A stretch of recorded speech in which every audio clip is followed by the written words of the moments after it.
What are your thoughts on fan service, both in Dune Prophecy, but just in general with mega hit franchises? So that's a good question. What I view fan service, what fans view it as, is different than what studios think it is. I think that a lot of writers and studio heads think that fan service is just Easter eggs and lore references. But fan service should really mean something. It should have an emotional weight. It should resonate with the fans. I'm trying to think of an example of fan service done right.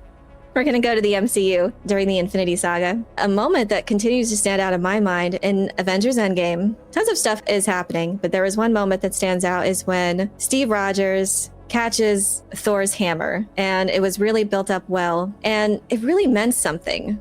It had such an emotional weight to it that it wasn't just, oh, hey, it's cool, Captain America can wield Thor's hammer. It actually meant something to the story and to the characters. It had a very satisfying payoff. It paid off for normies because they referred back to when Cap failed to pick it up in the previous movie. They built up to that moment. That's why it meant something. They didn't want to just give it to you then. It was a process. That's why it was a saga that was unfolding. So they were thoughtful in how they handled that. It was a moment in like cinema history that you remember where you were and the reaction your theater had. And that's what I think too is what fan service should at the end of the day strive to be. Don't just insert Easter eggs and lore references and think that that's enough. It really doesn't mean anything to us unless it means something to the story.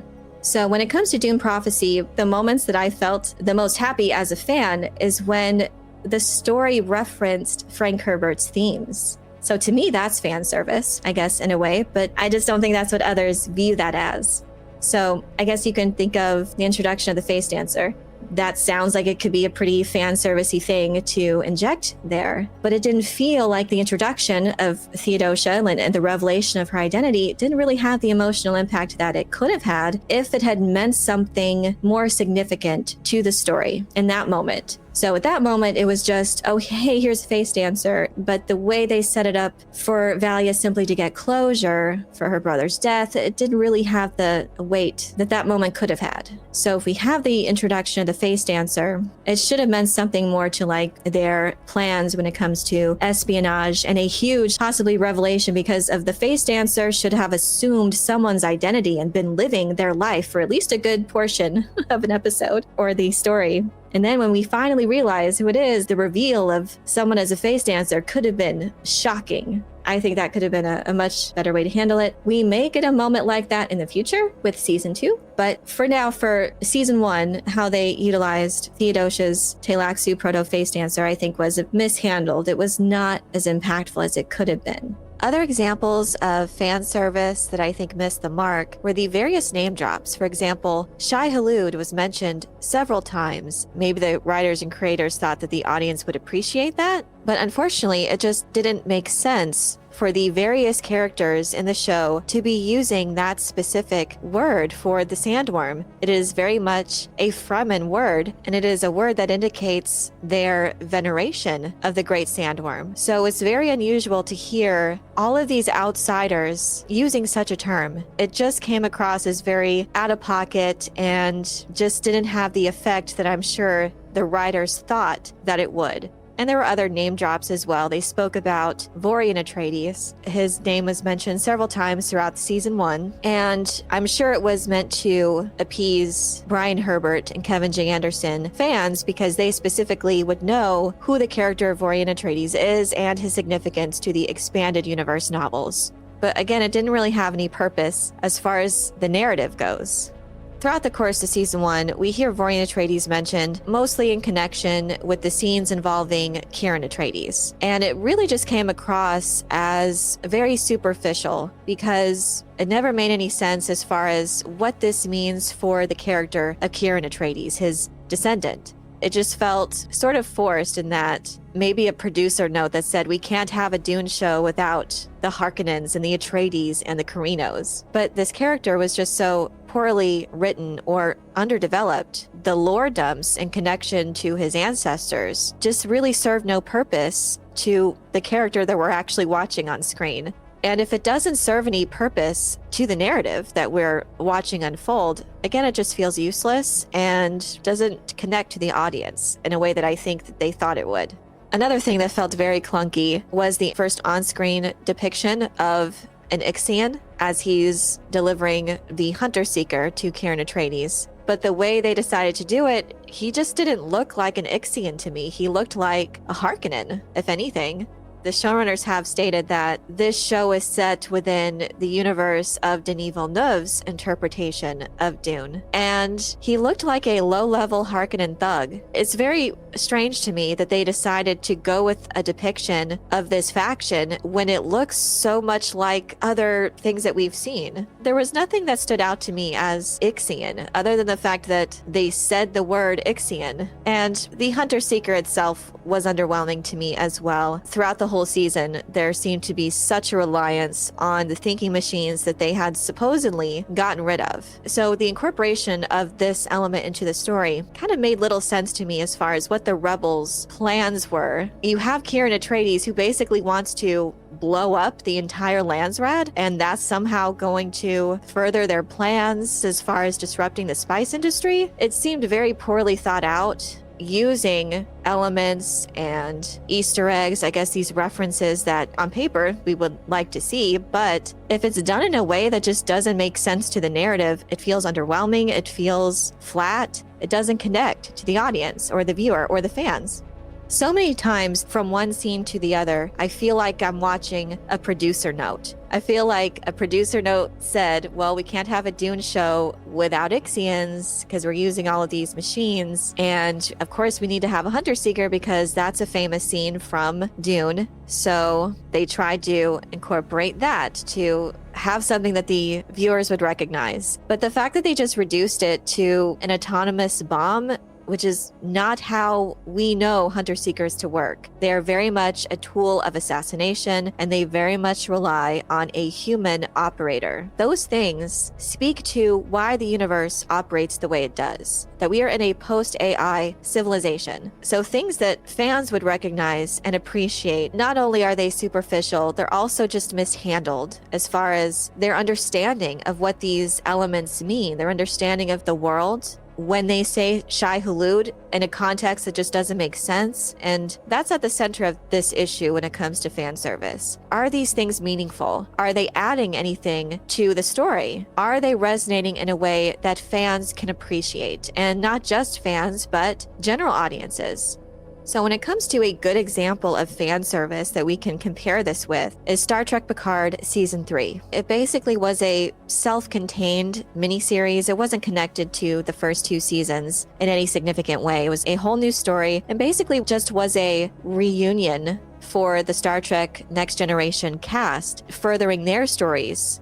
And the whole season was filled with good examples of fan service. There were so many moments that stood out to me, and I was just so grateful to see it on screen. And it was memorable and it resonated because it meant something to the story. It was constructed in a way that felt organic to the characters, their journeys, and the main plot moving the story forward. There really were so many good fan service moments. The ones that stand out the most to me are Data's reintegration with lore. This was a sequence that was chock full of Easter eggs, but it was meaningful. They had a point, and that's the difference. Like, how does it make you feel when you see these references and Easter eggs? When it really resonates, it's not superficial then. It was part of the story. It was actually furthering and continuing the journey of Data and lore. Data's actually showcasing, I guess what you could call Easter eggs, things that mean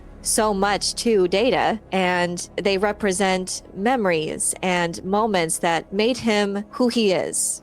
And these memories proved instrumental in Data's survival. And this lesson about how our memories make us who we are was so beautifully incorporated into this narrative. And it was so wonderful to see Brent Spiner brought back for this. The showrunner, Terry Matalas, is a Star Trek fan, and he knew what we would want to see, that you couldn't have a Next Generation reunion without data. And when it comes to science fiction, the only limit is your imagination. And he really had a deep understanding of the characters. So the return of Data wasn't superficial by any means. His return felt organic to the character of Data's journey and continued arc. The way they continued to evolve his character to reach this step of something he'd always wanted to achieve, experiencing aging, it made sense. It was wonderful to see his return. That's what resonates with people the most, is how does this connect to the character and thus the fans? It was with a deep knowledge of this character and his continued development. There was another scene, again, that on paper could be seen as just filling a scene with Easter eggs or member berries, which is a scene where the characters visit the ship museum. And it's a great example of taking the time to appreciate Star Trek's rich history. The ships are characters in themselves, and fans have a really deep connection to the ships as well that the characters inhabit and that the show is set in. It means a lot. The characters going to the ship museum was incorporated into the narrative. It did move the plot forward. It wasn't just forcefully thrown in superficially. It was also a quiet moment where Seven is speaking with the new protagonist, Jack Crusher, and their conversation feels natural to the moment. They're the ones that get to appreciate this rich Star Trek history. It made sense that we would have a character who does have that experience with Seven, and we see a nice moment where she sees the Voyager, and the character is reminiscing of how far she's come. And they cue the music, the Voyager music, and it's so nice for fans to hear that. And it really is a wonderful moment for the character of Seven and her continued development, reflecting back on her history and how far she's come. And that's a major storyline in the season, is about her continued journey. It's just another stepping stone that moves her story forward while also establishing the new character, the new protagonist, having that connection to the past while establishing the future.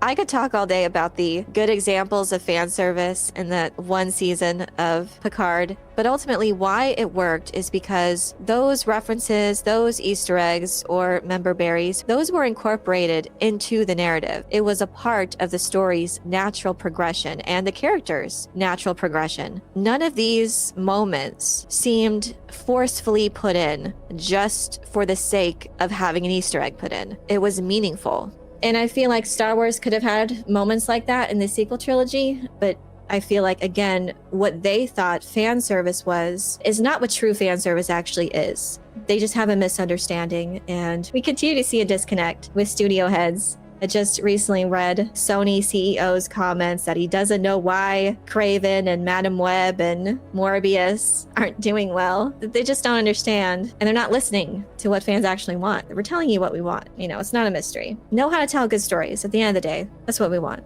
So circling back to how Dune Prophecy handled this, what stands out the most to me and how they succeeded in connecting to the fans and incorporating the deeper concepts of Dune into the story, those were the things that really resonated with fans, like the Sook Doctor, seeing the agony ritual and other memory and possession depicted. That's what stood out to me most as a fan, as well as the hints towards the God Emperor and the themes of the greater Dune saga, humanity's advancement and wresting itself from control. But when it comes to the examples of bad fan service in the show, it does reveal a greater trend that I've seen within Hollywood in general. It just really comes down to a misunderstanding of how most fans want to see these deeper references and Easter eggs. They want more than just superficiality in the incorporation of elements and name drops and references to people and places and events. They can sense that it's carelessly thrown in without any thought as to if it makes sense or not, and whether it helps to drive the plot forward.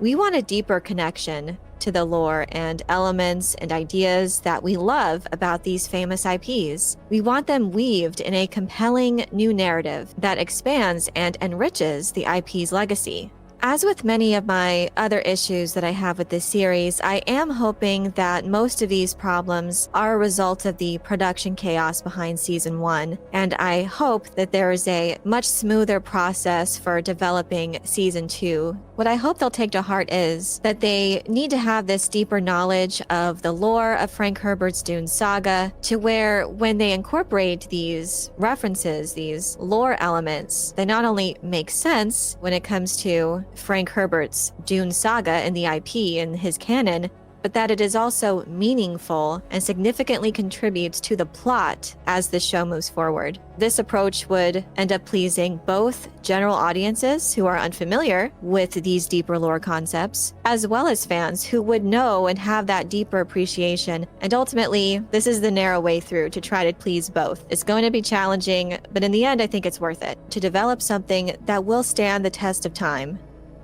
But I'm curious to know how you feel about the attempts at fan service in Dune Prophecy. Were there any moments or Easter eggs that stood out to you as either impressive or underwhelming? Let me know your thoughts in the comment section below.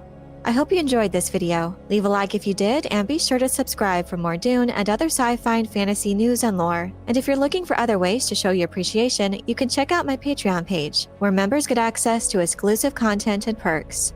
Thank you all so much for your support. And as always, have a very nerdy day.